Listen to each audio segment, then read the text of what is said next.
Iran launched a barrage of missiles at Israel on Tuesday, October 1st, in retaliation for the killings of Hezbollah leader Hassan Nasrallah and Hamas leader Ismail Haniyeh, events widely attributed to Israeli actions.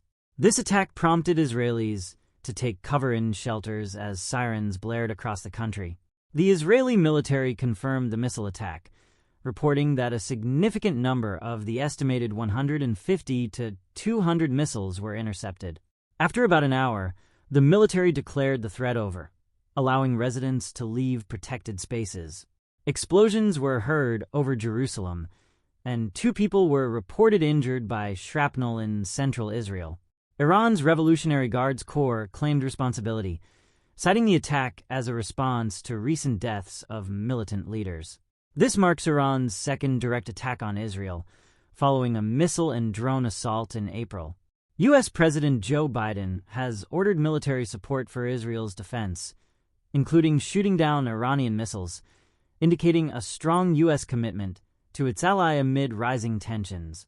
While Iran-backed factions have been involved in the ongoing Gaza conflict, this direct attack signifies a notable escalation by Tehran in the regional power struggle.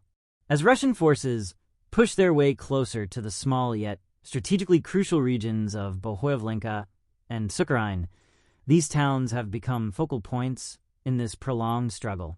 Historically, both areas have held a precarious position along contested front lines, serving as gateways to vital supply routes. The approach of Russian units toward these locations suggests a renewed emphasis on undermining Ukrainian defenses and establishing firmer control over this part of the Donetsk region. The town of Bohoyavlenka, while modest in size, holds significant military value. Situated near crucial transport links and resource facilities, controlling Bohoyavlenka allows for enhanced logistical capabilities and further penetration into Ukrainian territory. Our prior understanding of the conflict tells us that securing such strategic nodes is essential for maintaining momentum and extending operational reach. In Sukharin, the scenario unfolds with similar stakes. This area, known for its historically fortified defenses, represents a challenging frontier for Russian advances. The fortifications and natural barriers around Sukharin have, in previous months, served as effective deterrents to invasion. However, today's reports indicate a concentrated effort by Russian forces, possibly aimed at encircling Ukrainian positions and creating a new southern axis of advance. Russia has fully occupied Volodar. Russian units from the 36th Separate Guards Motor Rifle Brigade raised their flag over the Volodar City Council. Ukrainian forces have withdrawn to Bohoyavlenka, north of Volodar. Russian President Vladimir Putin has ordered the conscription of 133,000 new servicemen as part of Russia's autumn draft, according to a decree published on October 1st. The draft will run through the end of the year and target citizens aged 18 to 30 who are not in the reserve. Vice Admiral Vladimir Tsimliansky assured that these conscripts would not participate in operations in the newly annexed regions from southeastern Ukraine, referring to the ongoing conflict as a special military operation. As tensions on Russia's western borders grow, Putin recently called for the Russian army to expand its active servicemen to 1.5 million. The expansion comes amid continued conflict in Ukraine, where President Volodymyr Zelensky highlights the challenging situation on the front lines. Zelensky emphasizes the urgency of Ukraine's military efforts during the autumn period, as Russian forces pursue strategic advances in the Donetsk and Luhansk regions. Ukrainian officials show increased openness to discussing a ceasefire agreement. Multiple European diplomats who attended last week's UN General Assembly in New York say there was a tangible shift in the tone and content of discussions around a potential settlement.